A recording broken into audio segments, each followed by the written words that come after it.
Assalamualaikum warahmatullahi wabarakatuh. Saya Firmansyah Putra Ramadan. Di video kali ini saya akan menjelaskan beberapa materi yang sudah sebelumnya dipresentasikan oleh teman-teman di kelas. Yang mana tujuan video ini saya bikin adalah untuk memenuhi syarat dari UTS, dari mata kuliah Manajemen Lembaga Pendidikan Islam. Oke, langsung saja tanpa memperpanjang mukadimah.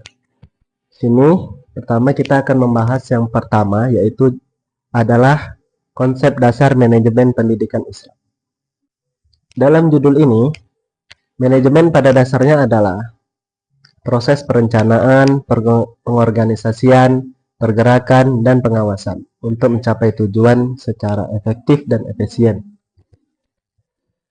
Dalam konteks lembaga pendidikan Islam, manajemen tidak hanya berorientasi pada kinerja lembaga, tetapi juga pada nilai-nilai ilahiyah seperti amanah, tanggung jawab, keadilan, dan profesionalitas. Secara umum, lembaga pendidikan Islam memiliki tujuan membina peserta didik agar berkembang dalam aspek intelektual, spiritual, sosial, dan akhlak. Untuk mencapai tujuan tersebut, dibutuhkan manajemen yang terstruktur. Selanjutnya, pada tahapan perencanaan, lembaga menetapkan visi misi, program, dan strategi pendidikan. Pengorganisasian pun dilakukan dengan membagi tugas, terus wewenang, dan struktur agar semua unsur bekerja harmonis. Selanjutnya, tahap pergerakan adalah melibatkan motivasi, komunikasi, dan koordinasi antar pendidik dan tenaga kependidikan. Sedangkan pengawasan dilakukan untuk memastikan pelaksanaan program sesuai dengan standar dan sasaran. Dalam memahami konsep dasar ini, kita tuh menyadari bahwa manajemen bukan hanya aktivitas teknis, tapi juga proses untuk menyatukan semua sumber daya untuk membangun lembaga pendidikan Islam yang unggul, bermutu, dan tetap berpegang pada nilai-nilai keislaman. Nah, materi yang kedua yaitu adalah ini, desain pengembangan lembaga pendidikan Islam.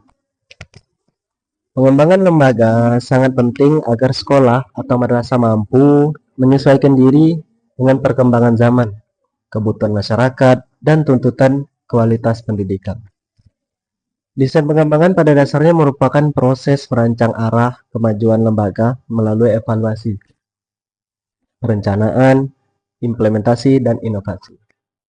Langkah pertama yang harus diambil adalah melakukan analisis situasi, mencakup kekuatan, kelemahan, peluang, dan tantangan lembaga. Dari hasil analisis tersebut, ditentukan prioritas pengembangan seperti peningkatan kompetensi guru, pembaruan kurikulum, penguatan tata kelola, dan penyediaan fasilitas pembelajaran. Setelah itu, lembaga menyusun rencana strategi yang membuat tujuan jangka pendek dan jangka panjang. Terus ada juga implementasi pun dilakukan secara bertahap dan melibatkan seluruh warga sekolah, termasuk komite dan masyarakat.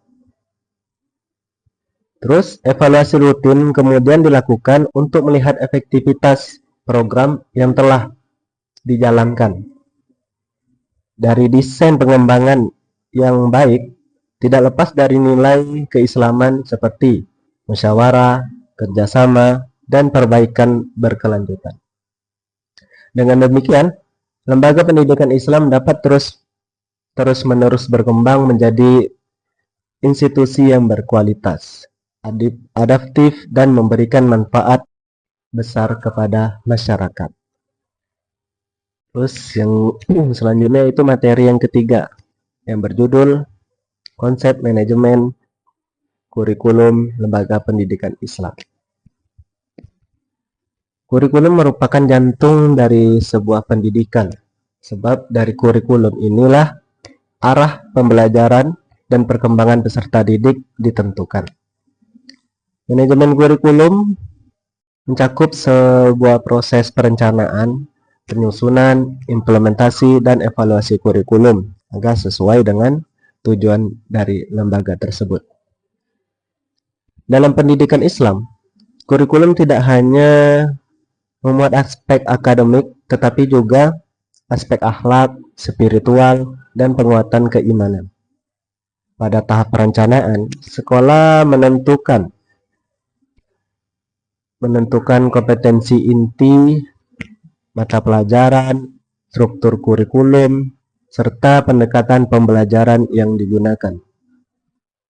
Implementasi kurikulum dilakukan guru melalui strategi mengajar, penggunaan media, serta pembiasaan nilai-nilai Islam di kelas maupun di luar kelas. Evaluasi pun dilakukan untuk mengetahui sejauh mana kurikulum berhasil mencapai tujuannya, baik melalui penilaian hasil belajar siswa, supervisi guru, maupun peninjauan ulang dokumen kurikulum. Nah, itu adalah simpulan dari konsep manajemen kurikulum lembaga pendidikan Islam. Nah, selanjutnya materi yang keempat itu adalah konsep manajemen pendidik dan tenaga pendidikan. Guru dan tenaga pendidikan merupakan pilar utama keberhasilan lembaga pendidikan. Oleh karena itu, pengelolaannya harus dilakukan secara profesional, mulai dari perencanaan kebutuhan, rekrutmen, penempatan, pembinaan, hingga evaluasi kinerjanya.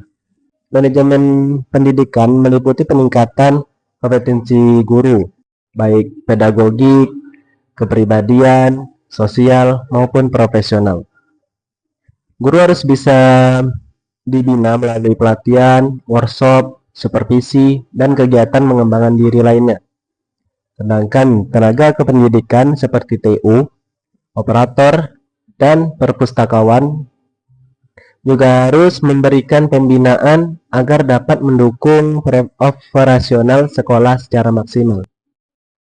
Nah, selain itu, motivasi, penghargaan, serta suasana kerja yang kondusif juga menjadi bagian penting dalam manajemen tersebut, yaitu manajemen pendidik dan tenaga kependidikan.